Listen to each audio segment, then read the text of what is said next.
with the committee rules, all witnesses are to be sworn before they testify. If you please rise and raise your right hand. So we are about to hear from James Comey, Director of the Federal Bureau of Investigation. Swear or affirm that the testimony you're about to give... Just 2 days after giving his extensive, really unprecedented public statement attacking Hillary Clinton, and yet at the same time concluding by saying just not enough there to support the prosecution. Take as long or as short as you'd like. If you have any written statement that you would like to submit afterwards, we're happy to do that as well. It will be made part of the record. The time is now yours. Director Comey, you're recognized. Thank you, Mr. Chairman, Mr. Cummings, members of the committee. I am proud to be here today representing the people of the FBI who did this investigation as they do all their work in a competent, honest, and independent way. I believe this investigation was conducted consistent with the highest traditions of the FBI.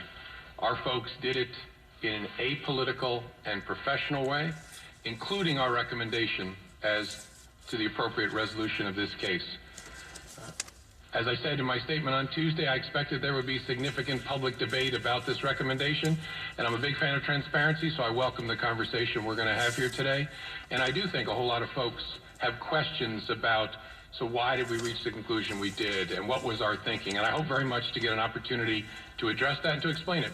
And I hope at the end of the day, people can disagree, can agree, but they will at least understand that the decision was made and the recommendation was made the way you would want it to be, by people who didn't give a hoot about politics, but who cared about what are the facts, what is the law, and how have similar people, all people, been treated in the past. Maybe I could just say a few words at the beginning that would help frame how we think about this. There are two things that matter in a criminal investigation of a subject. What did the person do? And when they did that thing, what were they thinking? When you look at the 100 years plus of the Justice Department's investigation and prosecution of the mishandling of classified information, those two questions are obviously present. What did the person do? Did they mishandle classified information? And when they did it, did they know they were doing something that was unlawful? That has been the characteristic of every charged criminal case involving the mishandling of classified information. I'm happy to go through the cases in particular. In our system of law, there's a thing called mens rea. It's important to know what you did, but when you did it, this Latin phrase mens rea means, what were you thinking? And we don't want to put people in jail unless we prove that they knew they were doing something they shouldn't do. That is the characteristic of all the prosecutions involving mishandling of classified information. There is a statute that was passed in 1917 that on its face makes it a crime, a felony, for someone to engage in gross negligence. So that would appear to say, well, maybe in that circumstance, you don't need to prove they knew they were doing something that was unlawful. Maybe it's enough to prove that they were just really, really careless, beyond a reasonable doubt. At the time Congress passed that statute in 1917, there was a lot of concern in the House and the Senate about whether that was going to violate the American tradition of requiring that before you're going to lock somebody up, you prove they knew they were doing something wrong. And so there's a lot of concern about it. The statute was passed. As best I can tell, the Department of Justice has used it once in the 99 years since, reflecting that same concern.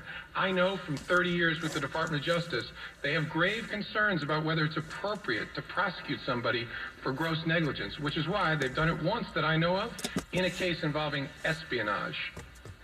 And so when I look at the facts we gathered here, as I said, I see evidence of great carelessness, but I do not see evidence that is sufficient to establish that Secretary Clinton or those with whom she was corresponding both talked about classified information. There was another case I heard about just a few days ago that in fact did use it, not the one they mentioned either. It wasn't espionage. Understanding of the law, my conclusion was and remains, no reasonable prosecutor would bring this case.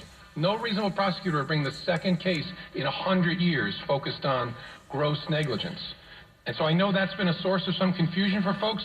That's just the way it is. I know the Department of Justice. I know no reasonable prosecutor would bring this case. I know a lot of my former friends are out there saying they would. I wonder where they were the last 40 years, because I'd like to see the cases. I've heard prosecutors say in the last few days that he shouldn't be telling them what they should do. He should just give his recommendation. Was not with a criminal prosecution. As I said, folks can disagree about that, but I hope they know that view, not just my view, but of my team, was honestly held, fairly investigated, and communicated with unusual transparency because we know folks care about it.